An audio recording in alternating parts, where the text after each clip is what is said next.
आणि पुढची बातमी आहे नाशिक जिल्हा बँकेसंदर्भातली एक महत्त्वाची बातमी आहे। नाशिक जिल्हा बँकेच्या 36 संचालकांना कारणे दाखवा नोटीस बजावण्यात आलेली आहे।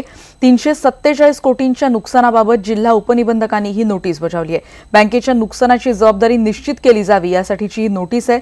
एकूण 2 वर्षांची चौकशी यासाठी करण्यात आली आहे। सहकार विभागाने या चौकशीनंतर ही कारवाई केली आहे। नियमबाह्य कर्जवाटपाचा संचालकांवर हा ठपका देखील ठेवण्यात आलेला आहे।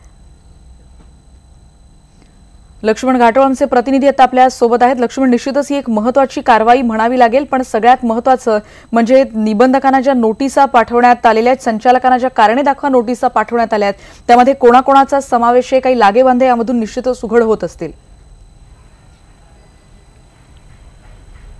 निश्चित मोठी कारवाई म्हणता येईल ही, आणि या कारवाईमध्ये आपण म्हटलंय त्याप्रमाणे अनेक आजी माजी मंत्री आणि राजकीय नेत्यांचा समावेश आहे, ज्यामध्ये भारतीय जनता पक्ष असेल, शिवसेना असेल, काँग्रेस असेल, राष्ट्रवादी काँग्रेस असेल, अशा सर्वच पक्षाच्या लोकांची नावं या यादीमध्ये आहे, ज्यामध्ये तब्बल 6 ते 7 माजी आमदार आहेत, 2 विद्यमान आमदार आहेत, त्याचबरोबर 2 माजी मंत्र्यांचा समावेश आहे।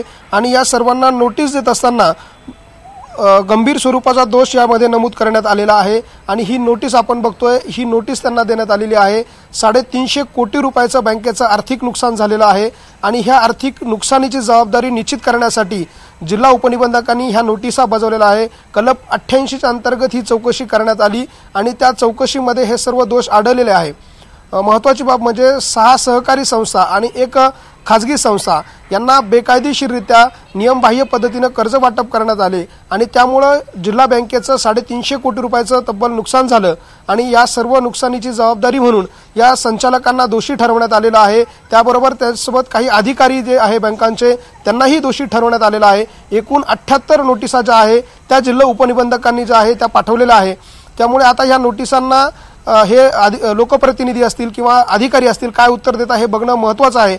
मात्र या नोटिसीमध्ये स्पष्टपणे नमूद करण्यात आलेलं आहे ते म्हणजे बँकेचा संसाधनाचा अनुचित वापर केल्यामुळे, मर्यादेपेक्षा जास्त कर्ज वाटप केल्यामुळे बँकेचे आर्थिक नुकसान होऊन बँकेची आर्थिक स्थिती असंतुलित झाली असल्याचं म्हटलेलं आहे।